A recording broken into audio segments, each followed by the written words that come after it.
Hello, ഇന്നത്തെ എൻ്റെ ചടപടി റെസിപ്പിയിൽ എന്താണെന്നറിയാമോ? കുട്ടികൾക്കും മുതിർന്നവർക്കും ഒരുപോലെ ഇഷ്ടപ്പെട്ട മാഗി നൂഡിൽസ്, പ്രത്യേകിച്ച് കുട്ടികൾക്ക്.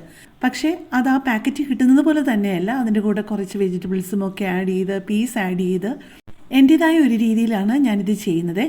ഇതിനകത്ത് ഞാൻ മുട്ടയൊന്നും ചേർക്കുന്നില്ല. മുട്ടയൊക്കെ നിങ്ങൾക്ക് വേണമെന്നുണ്ടെന്നുണ്ടെങ്കിൽ ചേർക്കാം. അതുപോലെ വെജിറ്റബിൾസ് നിങ്ങൾക്ക് ഇഷ്ടമുള്ളതൊക്കെ ചേർക്കാമേ. ഞാൻ ഈ മാഗി നൂഡിൽസ് തയ്യാറാക്കാനായിട്ട് എടുത്തിരിക്കുന്നത് 3 പാക്കറ്റാണ്. അതായത് 6 ബ്ലോക്ക് ഉണ്ടായിരുന്നു. ഒരു പാക്കറ്റിനകത്ത് തന്നെ 2 ബ്ലോക്ക് ഉണ്ട്. അപ്പം 3 പാക്കറ്റ് മേടിച്ചപ്പം 6 ബ്ലോക്ക് കിട്ടി. മാഗി മസാലയുടെ പാക്കറ്റാണ് ഞാൻ മേടിച്ചത് കേട്ടോ. നിങ്ങൾക്ക് ഇഷ്ടമുള്ള ഫ്ലേവർ നിങ്ങൾക്ക് മേടിക്കാം. എഗ്ഗോ ചിക്കനോ എന്ത് വേണേലും മേടിക്കാം.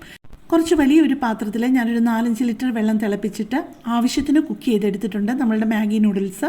ആ വെള്ളത്തിലേക്ക് 1.5 ടീസ്പൂൺ ഉപ്പും കൂടെ ചേർത്തിട്ടാണ് ഞാൻ ഈ മാഗി നൂഡിൽസ് കുക്ക് ചെയ്തെടുത്തത്.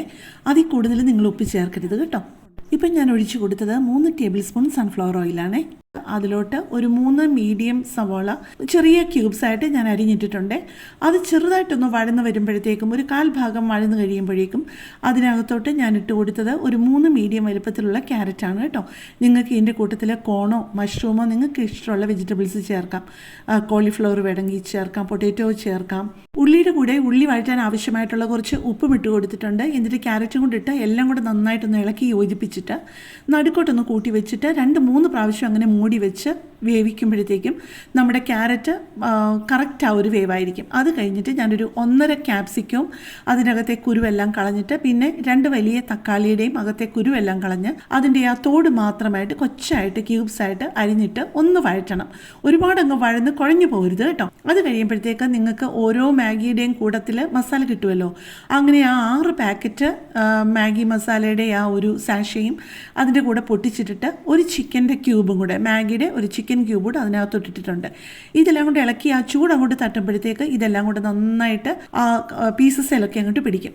നിങ്ങൾ മാഗി കുക്ക് ചെയ്യുമ്പം ഓവർ കുക്ക്ഡ് ആയെന്ന് തോന്നുകയാണെങ്കിൽ കുറച്ച് ഐസ് വാട്ടർ അതിൻ്റെ മുകളിൽ കൂടെ ഒരു 2-3 ബോട്ടിലങ്ങ് ഒഴിച്ച് കഴിഞ്ഞാൽ പെട്ടെന്ന് അതൊന്ന് ഉറച്ച് കിട്ടുമേ. അല്ല ഓവർ കുക്ക്ഡ് ആയിട്ടില്ല എന്നുണ്ടെന്നുണ്ടെങ്കിൽ നിങ്ങൾ പരന്ന ഒരു പാത്രത്തിലോട്ട് അതൊന്ന് നിരത്തിയിട്ട് കൊടുത്തു കഴിഞ്ഞ് കഴിഞ്ഞാൽ ഒട്ടിപ്പിടിക്കാതെ കിട്ടും. കാരണം ഒട്ടിപ്പിടിച്ച് കഴിഞ്ഞാൽ ഇത് എത്ര നന്നായിട്ടുണ്ടാക്കിയാലും അതിൻ്റെ ആ ഒരു സ്വാദ് നമുക്ക് ഫീൽ ചെയ്യത്തില്ല.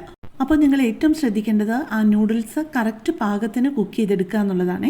ഇതിനകത്ത് കുക്ക് ചെയ്ത ചിക്കനോ അല്ലാന്നുണ്ടെങ്കിൽ മുട്ട ചിക്കി പൊരിച്ചതോ ഒക്കെ നമുക്ക് ആഡ് ചെയ്ത് നമ്മുടെ ഇഷ്ടത്തിനാക്കാവുന്നതേ ഉള്ളൂ കേട്ടോ. പിന്നെ ഗ്രീൻ പീസിന് വേവ് കൂടുതലുള്ളതുകൊണ്ട് ഗ്രീൻ പീസ് ഞാൻ വേറെ കുക്ക് ചെയ്തിട്ടാണ് ഇതിൻ്റെ ഒപ്പം ചേർത്തിരിക്കുന്നത്. അങ്ങനെ നമ്മുടെ കുട്ടികൾക്ക് ഏറെ പ്രിയപ്പെട്ട ചടപടേ മാഗി നൂഡിൽസ് റെഡി ആയിട്ടുണ്ട്. അപ്പോൾ കൂടുതൽ നല്ലൊരു വീഡിയോയുമായിട്ട് നമുക്ക് നാളെ കാണാം. താങ്ക്